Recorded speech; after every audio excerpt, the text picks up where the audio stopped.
olórí gbogbo ọmọ ogun ilẹ̀ yorùbá ìyẹn ààrẹ ọ̀nà kakanfò ilẹ̀ yorùbá ààrẹ abiodun gani adams ige ó mà ti sọ̀rọ̀ lórí ìṣekúpani ìbànújẹ́ tó ṣẹlẹ̀ ní ìlú tí wọ́n ń pè ní woro tó wà níjọba ìbílẹ̀ kayama ní ìpínlẹ̀ kwara lọ́jọ́ ìṣẹ́gun tí í ṣe ọjọ́ tuesday ọ̀sẹ̀ tí a wà nínú ẹ̀ yìí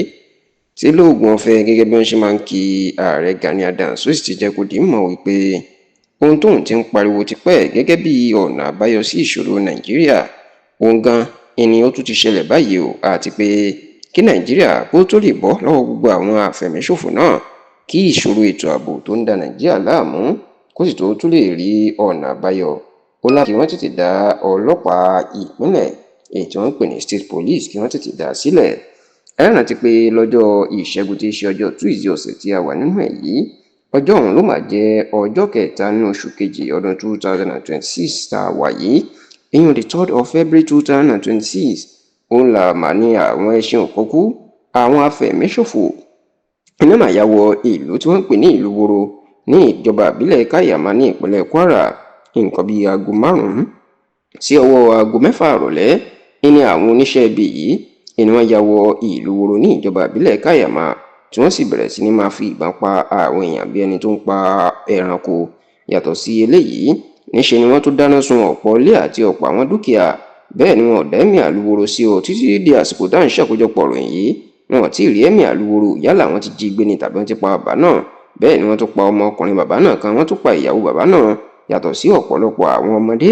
àgbàlagbà tí wọ́n tún jí kó wọnú igbó lọ bàbá sì kà ní èjì lásìkò tí tẹlifíṣàn yorùbá Tòótọ́ táwọn ń ṣe àkójọpọ̀ ròyìn yìí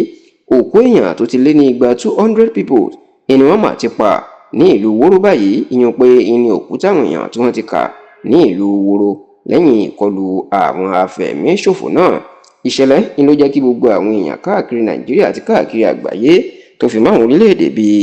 United States of America Turkey àti bẹ́ẹ̀ bẹ́ẹ̀ lọ káwọn náà máa gbẹnu sí máìkì lórí ọ̀rọ̀ ọ̀hún tó sì jẹ́ pé